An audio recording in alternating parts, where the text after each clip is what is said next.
Yes, so this was where we stopped last, page 39.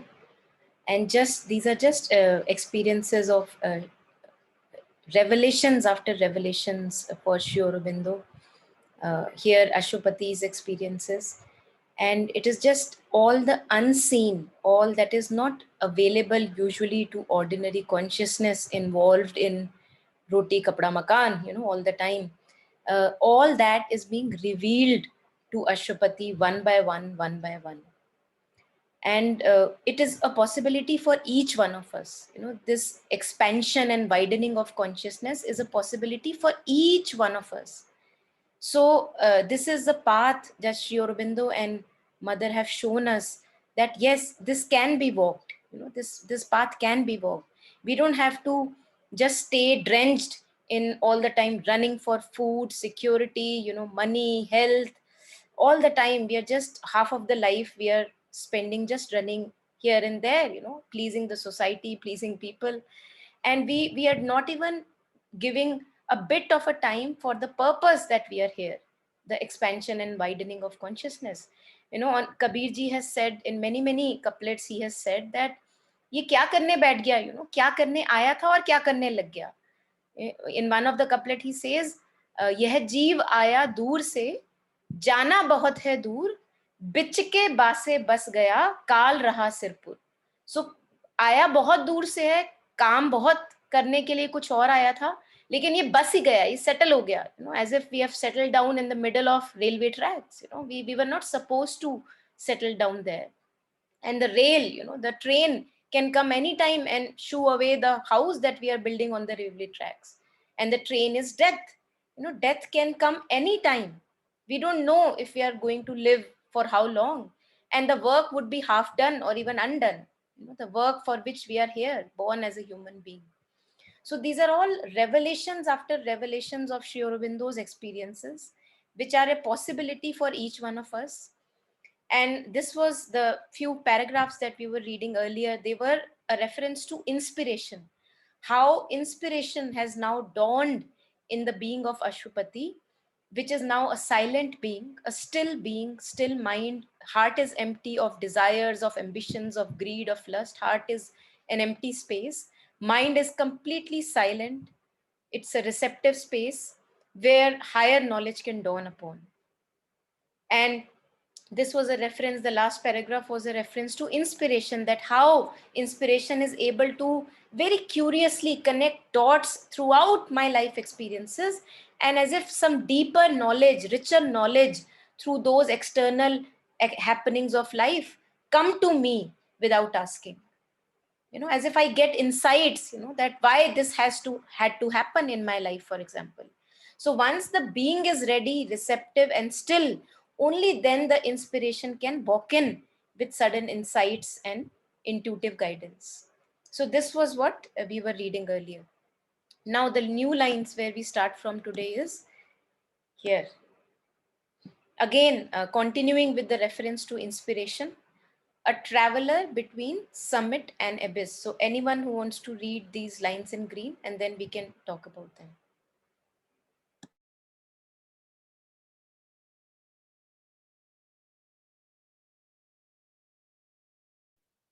A traveler between summit and abyss, she joined the distant ends, the viewless deeps, or streaked along the roads of heaven and hell, pursuing all knowledge like a questing hound. Yeah, so this is a beautiful image that Sri Aurobindo has created here of a dog. A hound is a dog which has a very strong sense of smell, which can be used, like, for example, when earthquakes are there, or, to find people dug in the debris, buried in the debris, or for searching, these are search dogs. So here Sri Aurobindo has related inspiration as a questing hound, as if it cannot help but smell out all the wisdom that is there behind the face value. So inspiration is a traveler between summit and abyss. So in our life experiences, we go deep down in our depressions, in our dark challenges, and we also touch the heights in our consciousness, greater and greater heights in our consciousness. So inspiration is able to connect. It's a traveler. It goes on to the summit, and that then it brings the light from the summit, so that when I am in the abyss, I can have the access to that light which is with me all the time. So it is a traveler which connects this gulf between the heights of consciousness and the lows of consciousness, the depths of consciousness. She joined the distant ends along the road, the viewless deeps, those depths of consciousness, those depths of our sub and inconscious which have not been touched. डर लगता है वहां जाने से. We are scared. What if I touch those darknesses? So we don't even go, we don't travel. But inspiration, what it does is, if the being is silent, then it can bring the light that we gather from the heights of consciousness into the darkness of challenges. It can bring that light. So when I'm going through a challenge, when I'm going to a deep emotional, mental, or a different phase in my life, that light from the summit will guide me to move forward and forward. That is what inspiration does. It connects the dots. It joined the distant ends. Or it streaked along the roads of heaven and hell. Another metaphor that he uses is that, imagine what is heaven. Heaven for us is a state which is beautiful, where I am myself and I am not uneasy.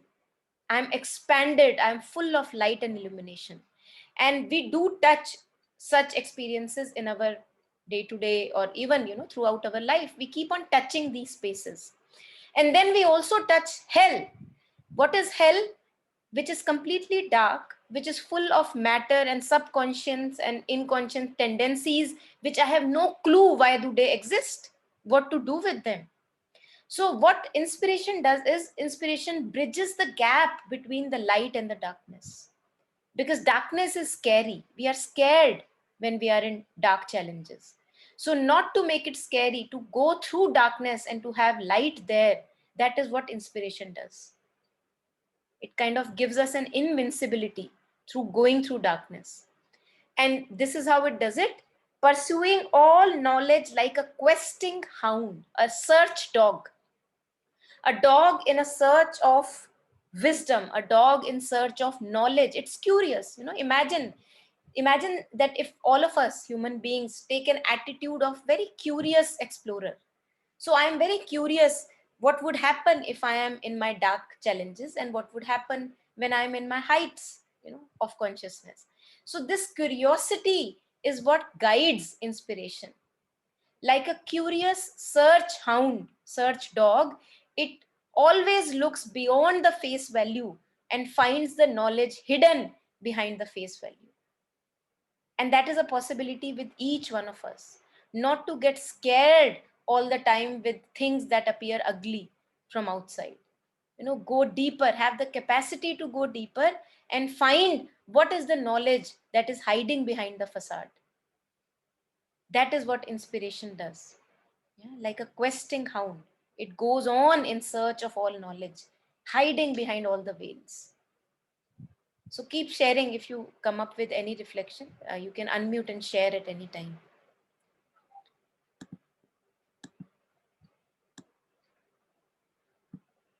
And again, this sharing about inspiration continues in the next paragraph also. So anyone who's ready to read can read the lines in yellow.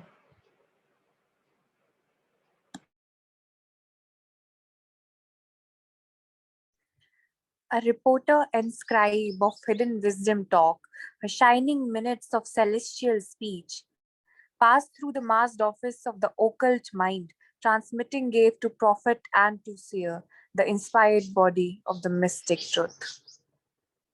Yes.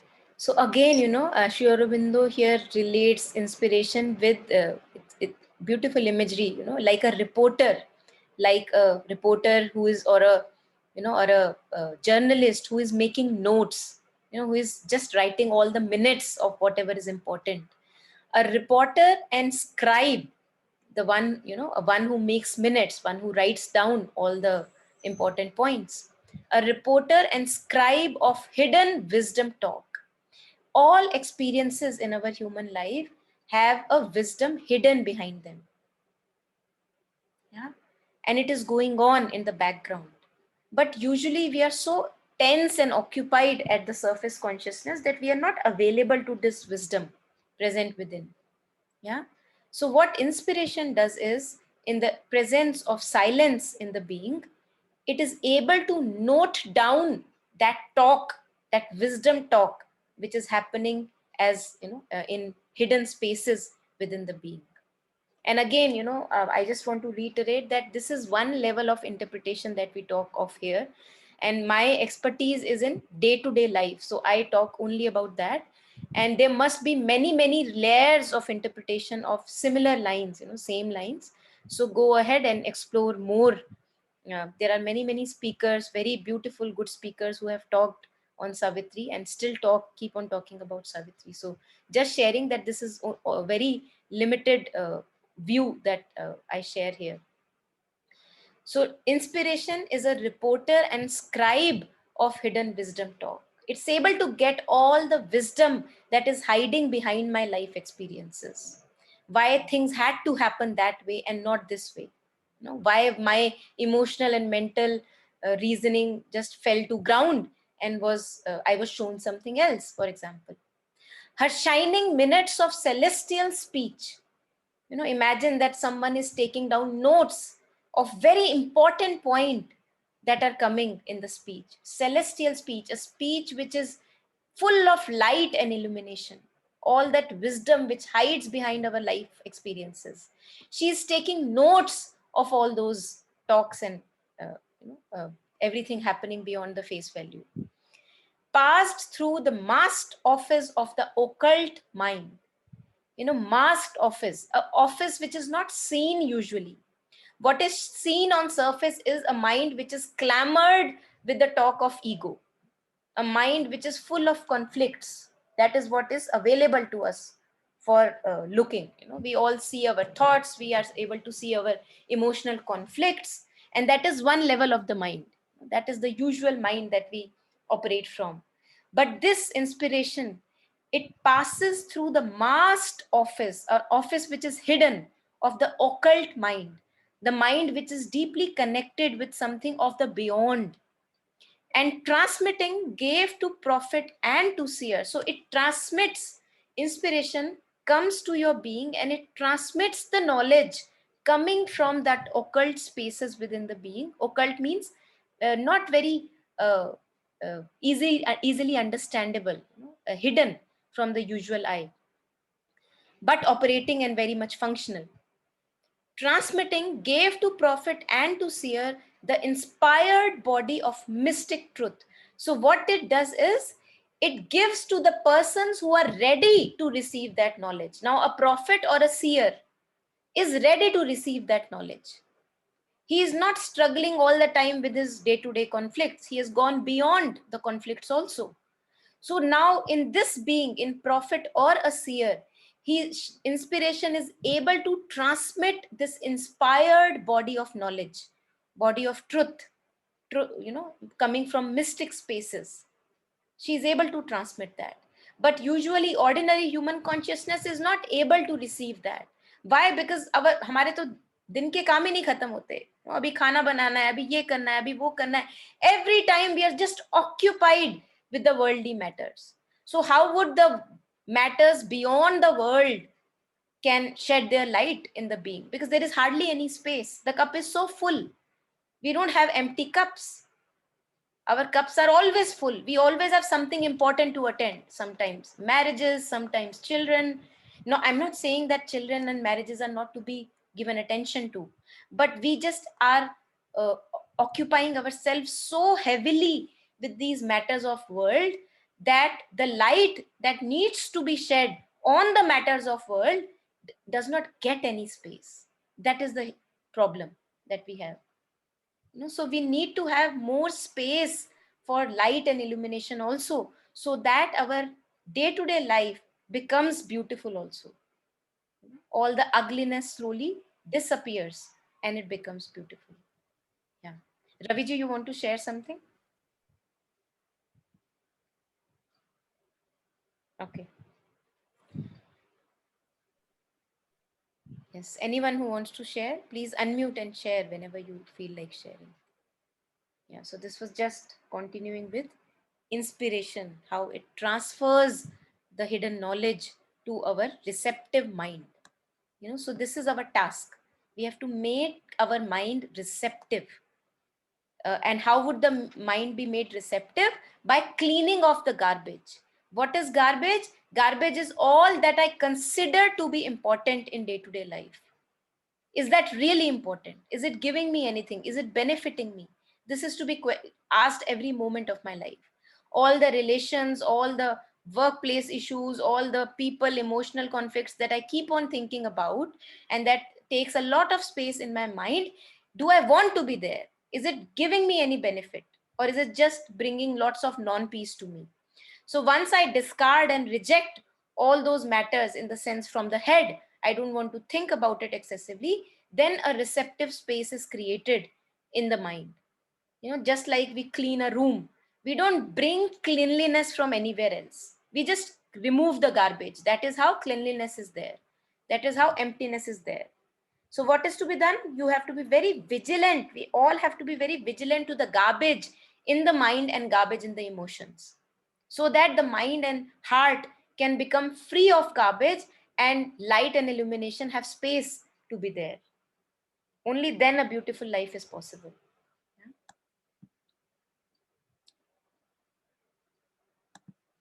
So let's go ahead. In absence of anything, please keep sharing. If you have any question, anything, if I can respond, I'll try to respond.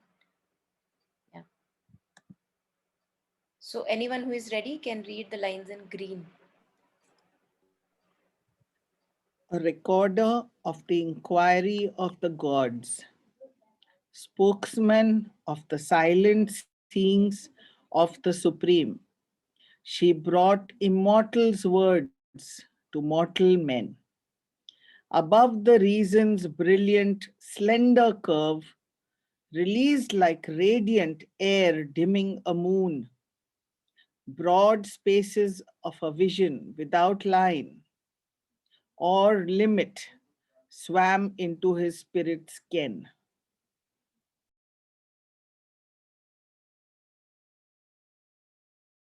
Yes. So again, continuing with inspiration, what beauty inspiration does in the being, a recorder of the inquiry of gods, of the gods. So this work of inspiration, as if it's recording all the words full of light and illumination. When we talk about gods, gods bring light and illumination to our world. They are something of higher, something that something above than our mortal day-to-day life. So all those heights of consciousness, they are all those the words full of light and illumination, it keeps on recording, it keeps on taking records of those words and those insights. A recorder of the inquiry of the gods. And what is inquiry? When we question, we have, as adults, we stop to question ourselves.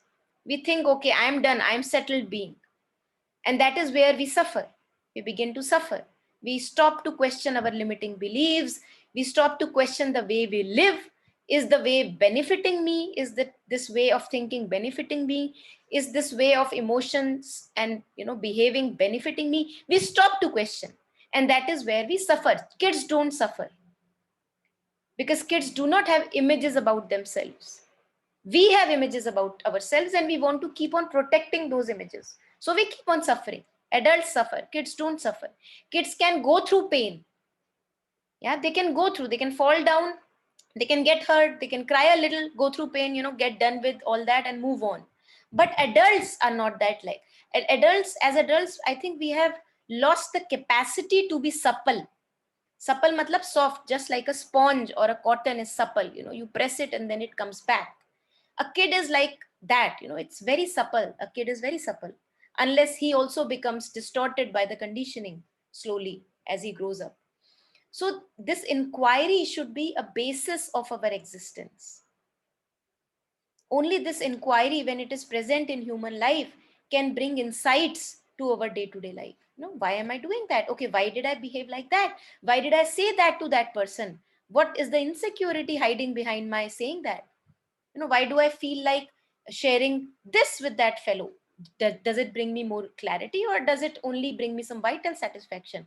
So all that questioning has to be there. As adults, we stop to question. We think that we know. And in that, we just rot slowly. We decay slowly. Yeah. So this inspiration, inspiration comes to those who are inquiring constantly, incessantly. They are inquiring about their own life. Just like a curious, wondrous explorer. Not stopping at all कि मुझे पता लग गया बस और नहीं पता लग सकता. मुझे पता है जीवन कैसे जीना है. I know. Okay, that's it. Because when we do that to ourselves, we become a stone. And if we need to be growing as an evolving human being, which can grow on and on and on, expand in consciousness, then we need to question at every step our tasks, our behavior, our word, our thoughts, our emotions, our patterns of thinking. All that has to be questioned. And that is why they say it is the path of a warrior. Sri Aurobindo talks of Aryan spirit. This is the Aryan spirit, ready to challenge my boundaries all the time. That is what is meant by being alive. Yeah. And that has its own beauty. Whatever age you are in, that has its own beauty. Always challenging and surpassing your thresholds and boundaries. So only then inspiration can come. An inquiry has to be there along with the silence of my being. So the vital rush need not be there, the emotional rush need not be there, and yet the inquiry must go on. Yeah. A recorder of the inquiry of the gods, spokesman of the silent seeings of the Supreme. So inspiration is like a spokesman. She's as if she's transferring the words from the Supreme, from the heights. What do you mean by Supreme? The heights of highest possibilities of our consciousness. She is the spokesman. She relays the message. In bits and pieces, she relays the insights to you. She brought immortal words to mortal men. All the words that have been said through masters, mystics, and mentors of our time, all the leaders of our time, their inspirational words, all the inspiration that have been there in their words, it has come from those heights of consciousness. And it has been given to us mortal men so that we can make use of it. So it's like a bridge, again, it seems like a bridge between the heights of consciousness and our mortal existence, which has to be made beautiful, ever beautiful, more and more. She brought immortal words to men above the reason's brilliant, slender curve, released like radiant air dimming a moon. This is again a beautiful imagery Sri Aurobindo creates here. Imagine that you are looking at the sky and there is a very thin crescent shaped moon. So that curve, brilliant, very shiny, brilliant, slender curve, crescent curve, that is what is referred to as reason's brilliant, slender curve. Now, for living a good life, we need to be reasonable. We cannot be just always following what my emotions are saying. We have to use the intellect or the reason.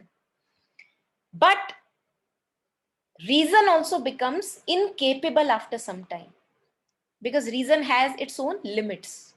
Now, divine will or the divine workings are irreasonable. They are not reasonable.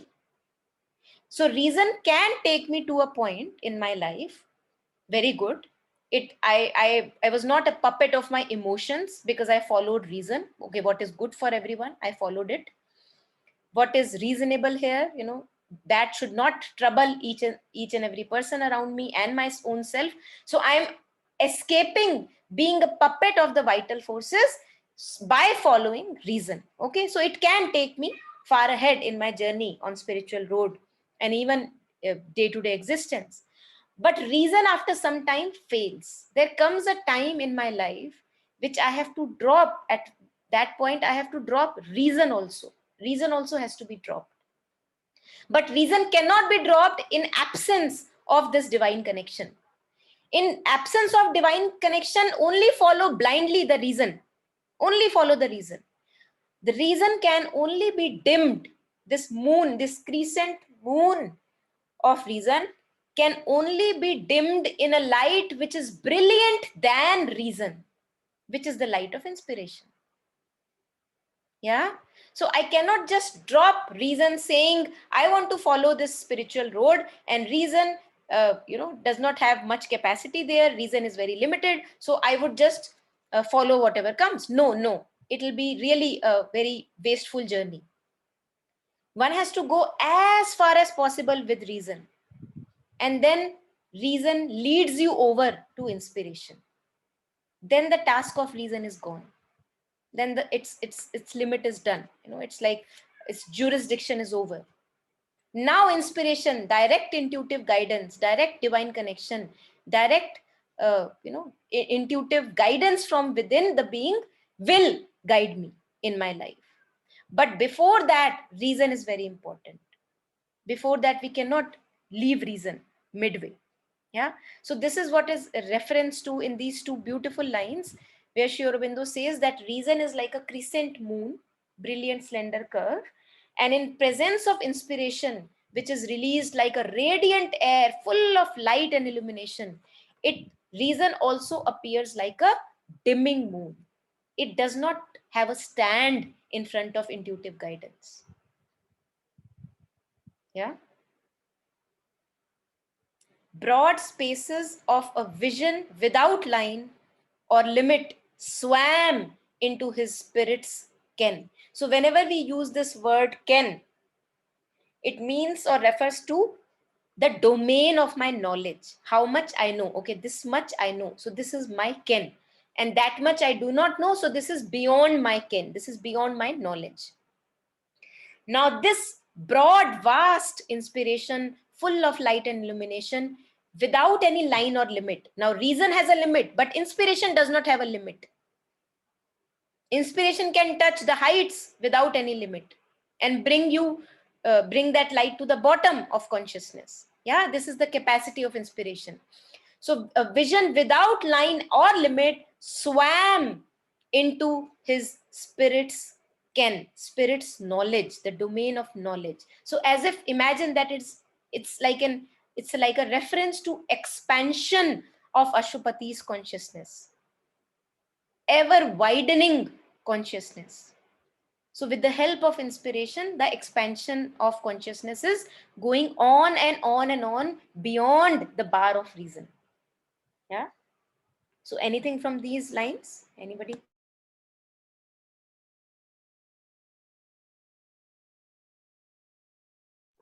Yeah, actually, there is a beautiful line about reason in the last cantos, actually, when the death debated with Savitri. Savitri used to answer the death, I reason not. Something, I couldn't find the line, exact line, but if I find, I will say, yeah. Okay, beautiful. Yeah. Yes. Yeah. So we can put it later on the WhatsApp group. Yeah. I reason not, but after that I forgot the line. Okay. Yeah. So let's find it out later. Yeah.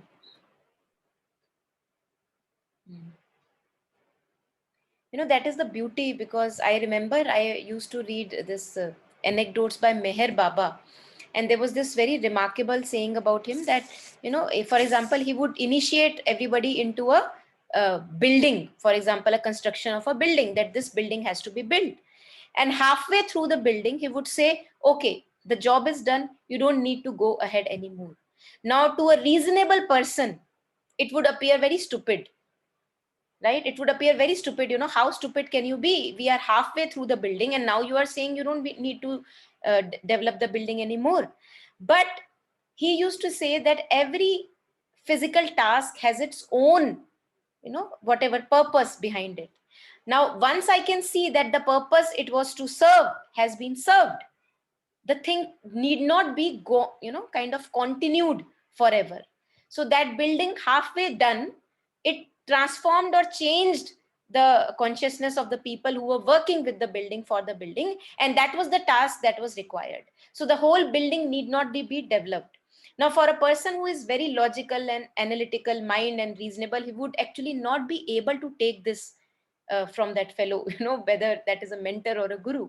And that is why we need to have faith or receptivity to guru's guidance or grace, because guru's guidance can come in ways which are totally illogical and not reasonable. And that is where our check or test of patience or perseverance lies, that can I still follow that, keeping my mind aside. Now some of us can say it is blind faith, but those of us who are on this path and know that yes, this is for my right, that something true is happening, only those people can follow after reason leaves its boundaries.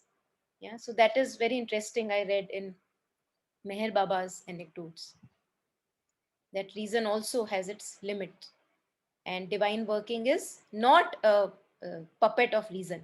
Divine working has created reason, so it can use the reason and also work beyond the reason. Yeah.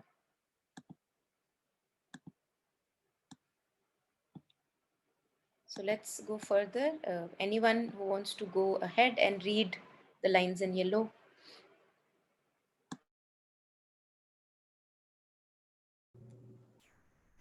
Oceans of being met his voyaging soul, calling to infinite discovery.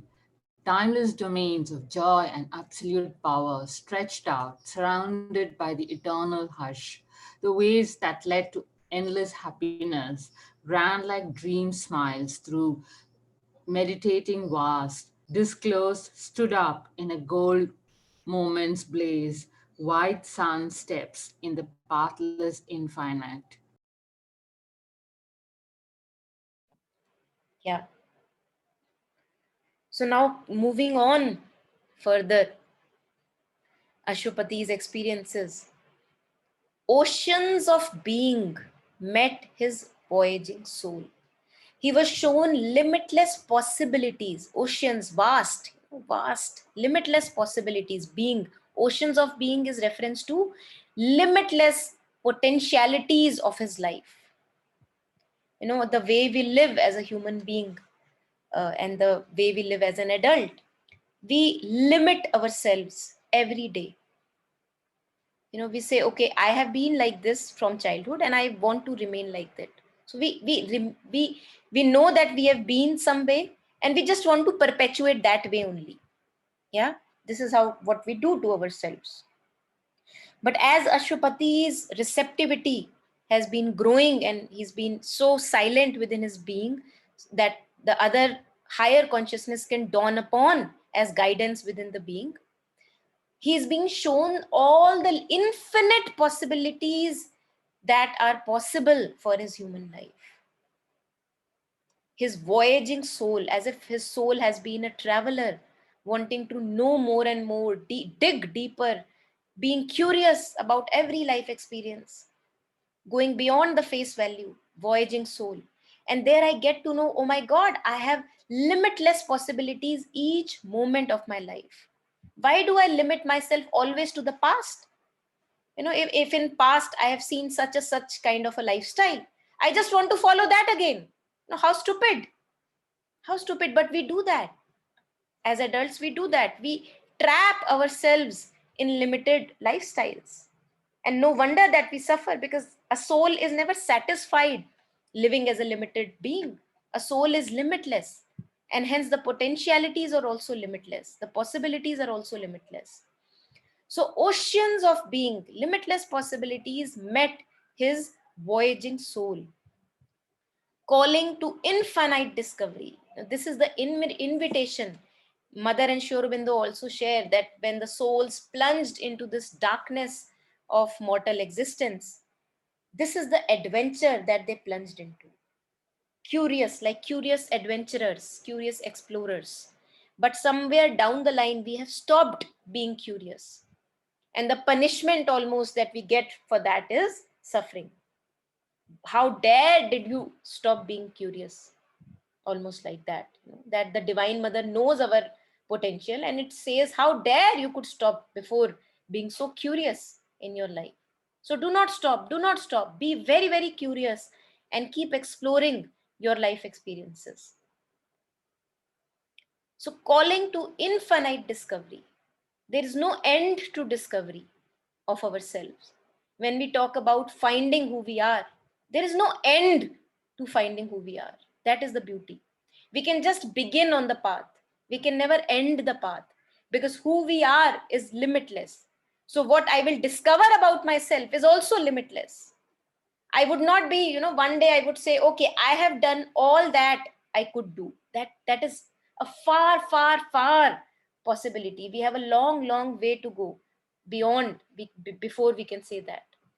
So this infinite discovery is that there is a call that is heard in Ashupati's being to this infinite discovery. Timeless domains of joy and absolute power. Usually in day-to-day existence, we give our power away. I give my power away to relationships. I give my power away to material existences, everything. Think about anything external and I give power away to that. I give my power away to a disease that I may be having. So all that power is reclaimed back. Timeless domains of joy. And when is joy possible for me? Only when I reclaim my power back in the being, that I need not dependent on anything external for my joy and happiness, because joy and happiness is my true nature. So I come back home to myself if I want joy and happiness. I do not go out banging my head on the walls. So this timeless domains of joy and absolute power, they opened up to Ashupati now that he came back to his being. He came back home to this discovery. Stretched out, surrounded by the eternal hush, the ways that lead to endless happiness. Don't we all crave for continuing happiness? We all crave for that, especially when we are going through darker challenges. We crave for happiness. When will things be okay, for example? But going through darker challenges, in the middle of all the darker challenges, I have access to endless happiness all the time. Now it is for each one of us to access that space. I cannot do it for you, you cannot do it for anyone. We can just be pointers. That is the maximum that we can do. Just like these words are pointers. These words can just serve as a pointer. Sri Aurobindo and Mother also cannot force us to do anything in our life. Free will is ultimately with each and every human being. Am I ready? Do I want to take this path where I access the space of endless happiness within me and do not depend on that on any external person, situation, or anything, money, power, anything? And then in the middle of all the chaos, external chaos, when I'm acting through that endless happiness, then things have power to change. Then I can make a difference in people's life or whatever work I do externally. Because now I am not depending on anything external for my happiness. So this is the way which has been paved for us through Mother and Sri Aurobindo and other masters. Find your happiness first within. Know that no one can give you happiness, and then work as that happiness, bringing more and more light and wisdom to this life, making relationships more beautiful, making each day as an explorative phase in your life, like a curious explorer explores. Then life itself becomes joy, whether it's a darker challenge or not a darker challenge. Life becomes joy. Why? Because I'm always explorating. I'm always exploring and being an adventurer. That is what matters to me. Nothing else matters. So this adventurer spirit, if we can develop slowly as adults, kids have that. It may be possible that kids have been conditioned in a way that the adventurous spirit has died away, faded away. It is possible. That's what has been done to most of us, knowingly or unknowingly. But this little streak of light that still is there within us, it has not completely died away. Can we awaken that adventurer spirit within us? Is that a possibility for us? Because only then life can become joy. External happenings will always be changing. I cannot depend on them for bringing me happiness. But this adventurer spirit is in my hands. This is my attitude. Yeah. So this is our possibility. All the ways that lead to endless happiness, they stretched out in front of Ashupati, showing him the limitless possibilities of his existence. They ran like dream smiles through meditating vasts, disclosed, stood up in a gold moment's place just for a second. It was just a moment that all of it was revealed to Ashupati, but it was a golden moment. It was a gold moment, full of light, full of clarity, full of preciousness.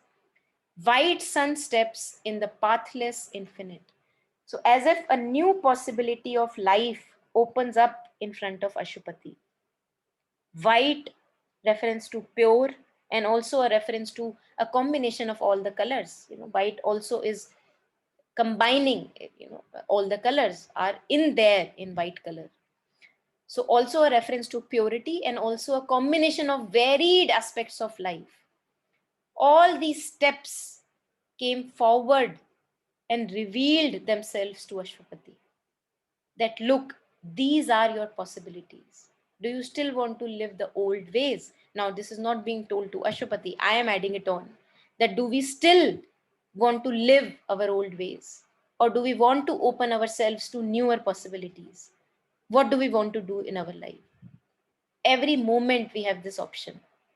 Again, the past or towards the future. Again, the past or towards the future. And why Sri Aurobindo and Mother say giving up desire, the day-to-day desires that we have, because all the desires are of the past. I cannot desire something which I have not seen. I can only desire what I have experienced in the past. So that desiring again and again something from the past keeps me bound to the limitations of the past.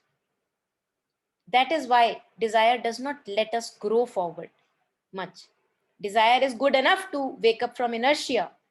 If I have a desire for making a cup of tea, I will put out from my laziness and make a cup of tea. So from moving from inertia, desire is good. But after that, it has no place. After that, we have to follow our guidance within. What is right for me? What is beautiful for me? Yeah.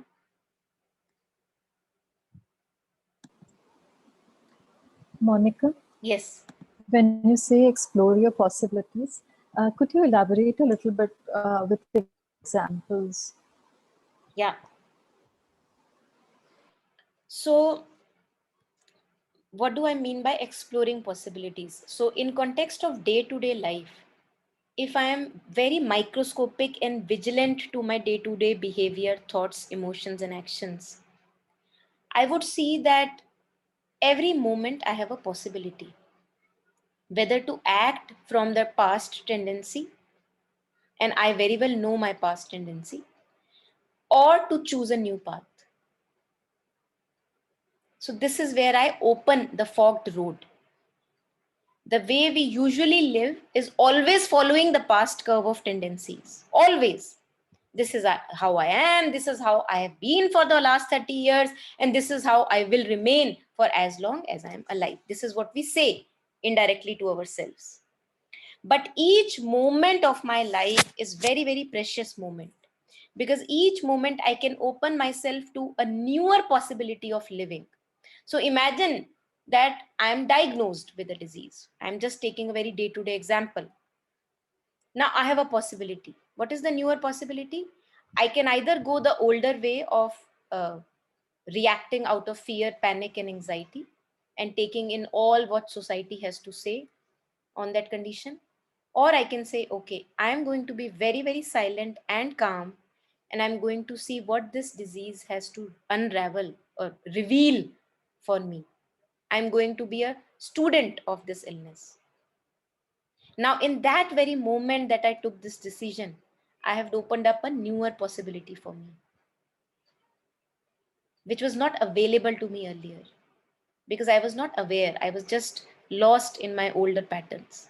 So if now I am ready, each moment of my life can be a bringer of newer life, newer possibility. So in day-to-day context, this is what it would mean. Yeah, is that clear, Gurpreet ji? Yeah, Monica. Yeah. Thank you. Okay. Okay. So anything else, anyone, or if not, please go ahead and read the lines in green.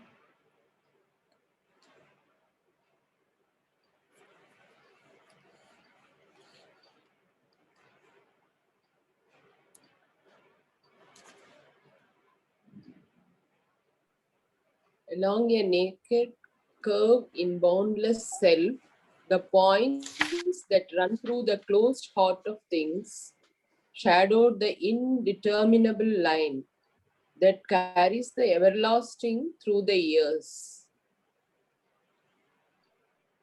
Yeah.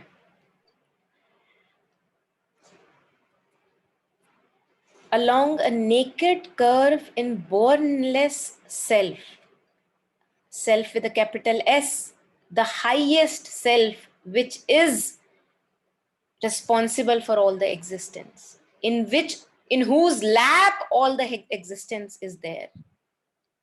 The self that can never end, the self that is only that is there. There is nothing beyond that self. We can say it's reference to Param Atman, that we say supreme soul, that there is nothing but that. There is nothing but that. So all the time, 24/7, where is the play happening? In the lap of that. Because there is nothing else but that. So if we look at the divine in that manner, you can never feel abandoned. But we don't look at the divine in that way. And that is why, owing to the fact that it's illusion, it's Maya that is there, it creates a separation. That I am a little fellow lost in this universe, and there would be somewhere else some divine. No, no, no, not at all. The divine is all that is, and you are in the divine. So you are also the divine, although you may be aware of it or not, but all the play is happening in the lap of the divine. So where can you go wrong? Go wrong? You cannot go wrong. Even if you take a very tumultuous path to arrive to the final destination, the destination is only one, which is the divine. So that is the surety, that is the divine certitude. When mother refers to in her prayers and meditations, see, again and again she talks of divine certitude, that thy victory is certain. It may take longer or shorter, that doesn't matter, but the victory is certain. Why would mother say that with certitude? Because there is nothing else possible. Instead of 200 billion years, it may take 500 billion years. Yeah, doesn't matter, because in eternity we have enough time. There may be more calamities or more, natural tsunamis or anything that needs to be balanced, for the globe to be balanced. Anything all that is required may be there, but the path is only one, the destination is only one, and the road is only one, and we are never away from the divine. So that brings a lot of peace in the being. Wow, that I was never away. It's only this veil of thought that separates me from the divine, that I am away. So the moment this thought comes in the being, I am away, I feel that I'm separated from the divine. So thought creates separation. So this bornless self, limitless self, the self which has no limits, and hence we are a part of that. We are in that, drenched in that.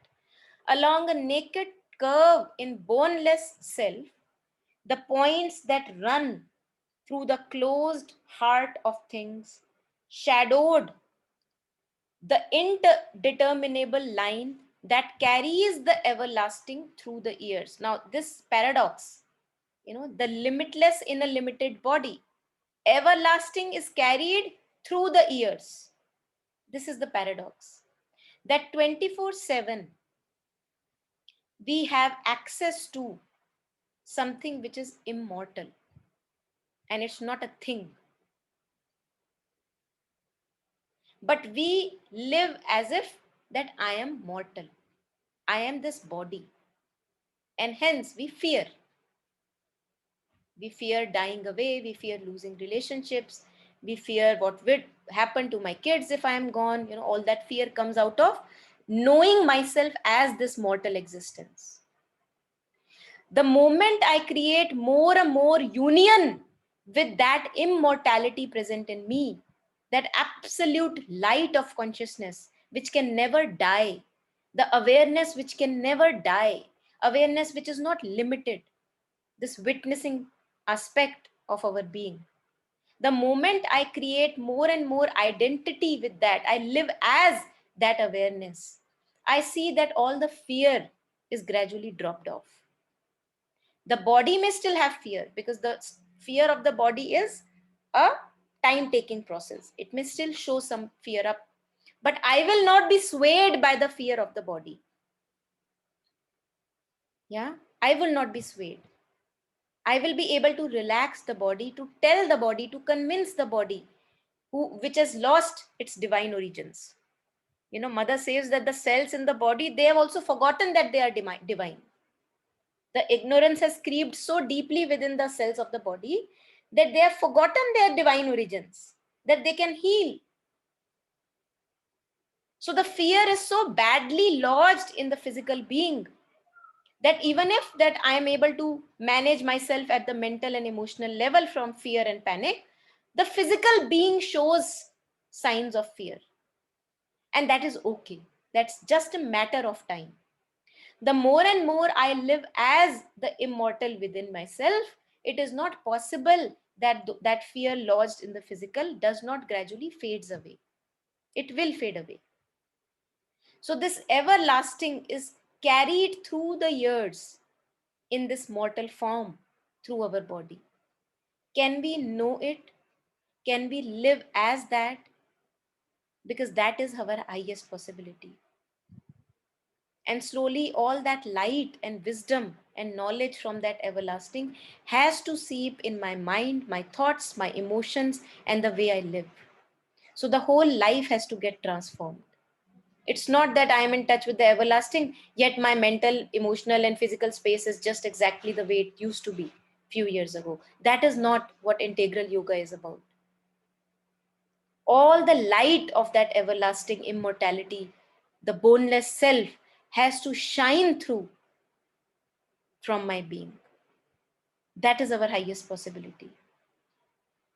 Can we do that? Can we walk that path along with the divine? This is what we call as collaboration with the divine. To stop living as the ego, to stop living as the false self who is always afraid, always afraid. Why would I be afraid when I am forever in the lap of the divine? Where is the fear need to be there? Even if there is a darker challenge, I will go through it and find something beautiful out of it. So that spirit has to be there. And then no one can stop us from progressing and evolving. Yeah.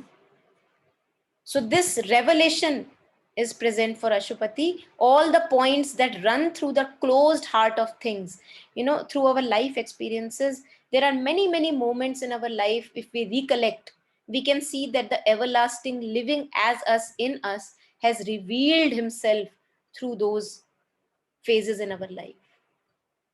We can almost make a mala out of those experiences. So from time to time, the everlasting reveals itself in our life experiences. Along a naked curve in boneless self, the point that run through the closed heart of things, that which is not very obvious, shadowed the indeterminable line, a line which you cannot see the end of that line. Shadowed the indeterminable line that carries the everlasting through the years. You don't even know for how long the everlasting has been carried through the years, but it has been revealing itself from time to time in our life. Are we receptive enough? Can we see the revelation? Can we not turn our eyes away from this revelation? Yeah? So these are the revelations that are happening for Ashupati. Yeah, we'll just read the last paragraph and then we can stop after that. Any question, anything so far?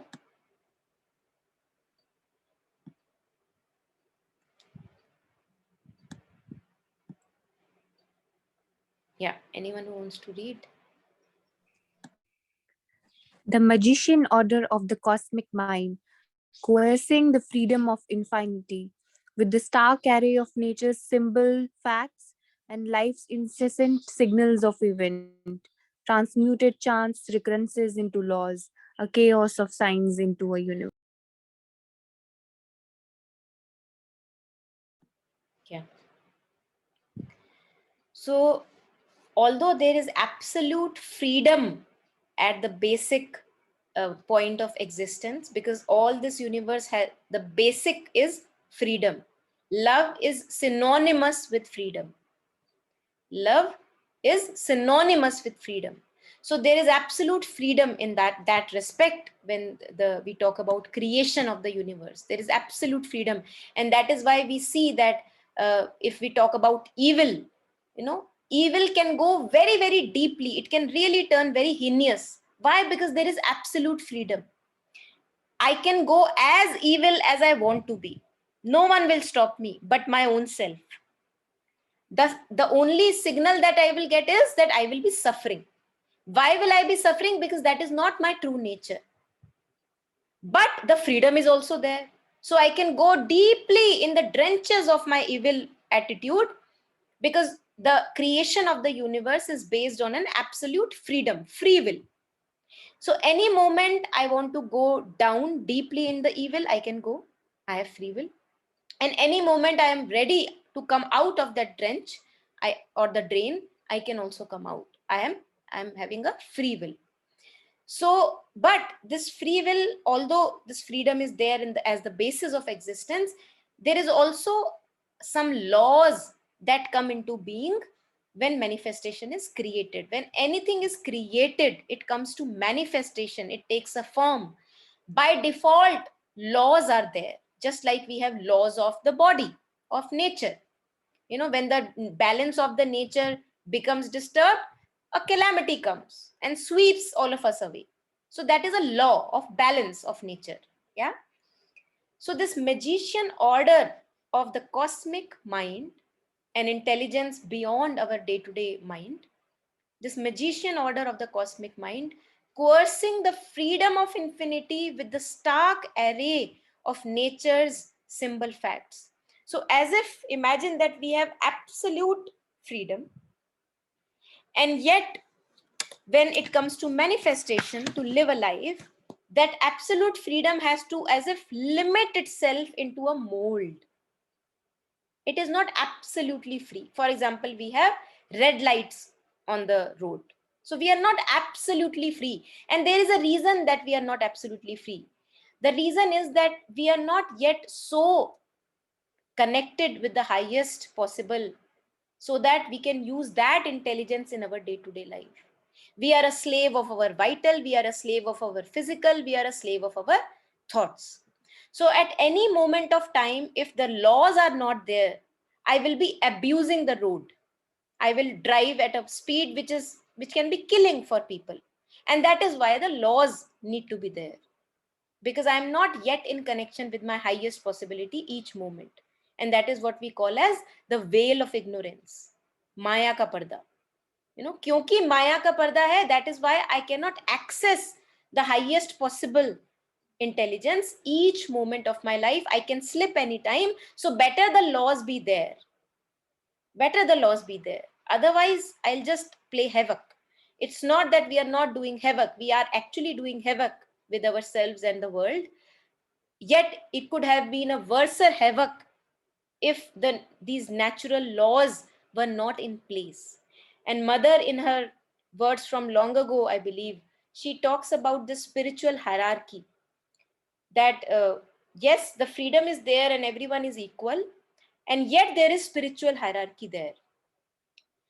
Each person who exists can be kind of placed according to that level of spiritual hierarchy, that how far developed you are, how far you are able to access your highest possible intelligence, and that is how you will be placed, in that order you will be placed, so that you can function beautifully in that order, in that accord. Yeah, so there is a spiritual hierarchy that mother talks of, that I have this place, you have that place. No place is lower or higher, but yes, lower and higher depending on the spiritual status of the individual. Yeah, so as my levels of ignorance are shed off, I can change my places, but so far I am not changing the levels in my spiritual path. I better belong to that hierarchy, because then it works smoothly. Kind of I am able to receive the orders, and someone is able to kind of execute those orders, and someone else is able to do the running around, all that. So that is what mother talks about in her essay of spiritual hierarchy. So here Sri Aurobindo is giving a reference that how the freedom of infinity, which is absolutely free, that which is absolutely free, has to be as if coerced, forced into a arrangement of nature's laws. That is how it works when it comes to manifestation. The mind has its own place, the vital has its own place, the physical has its own place, reason has its own place. That is how it works. Everything has its proper place, and when they are not following their proper places, we suffer. So suffering is an indication that something is out of place. So the vital has become the king of the being, for example. The psychic should be the king of the being. The soul, or the highest possible intelligence, should be the king of the being. But the vital is the king of the being. So the result is I suffer. That is a signal. Yeah. So this is the arrangement that has been done, and life's incessant signals of event transmuted chance recurrences into laws. So all that which initially appears like happened by a chance, later on we realize, no, it's not a chance, it is how it is. For example, the body. If I eat this and this, and first time it happened, I see that, oh my God, maybe it was just a chance that it happened. I got a stomach upset. But then it happens again, then it happens again. I see, no, it is a law. It is a law that whenever I eat this and that combination, my stomach gets upset. So I see, it is revealed to me that it is not a chance event. It is a law of the physical mortal being. Yeah, so that the harmony can be maintained, so that I am able to read the signals and I can maintain a harmony in the being. So this is how the universe or the cosmic mind arranges things in certain pattern, forcing the original freedom into certain laws, a chaos of science into a universe. And this is how the universe has been developed. The physical laws, the law of physics, the law of chemistries, the law of mathematics, all these laws have taken place according to the intelligence of the cosmic mind. So it is not chaos, it is seeming chaos, but there are laws operational behind all those laws, all those chaos, which appears to us as chaos. It is not just happening by chance, all the things. Yeah. Yes. Anything here?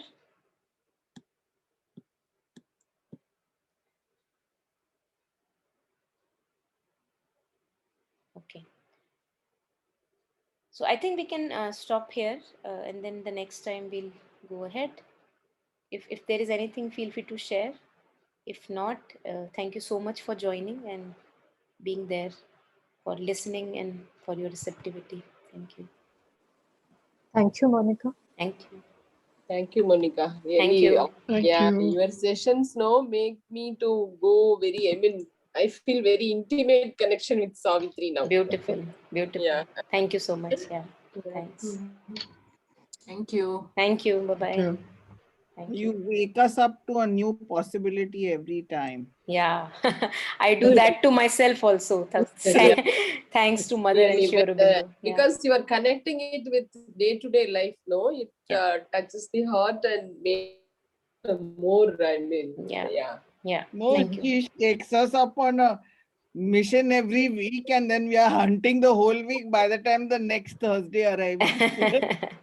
Yeah. Yeah. Thank you. Thanks, everyone. Thank you. Yeah. Bye.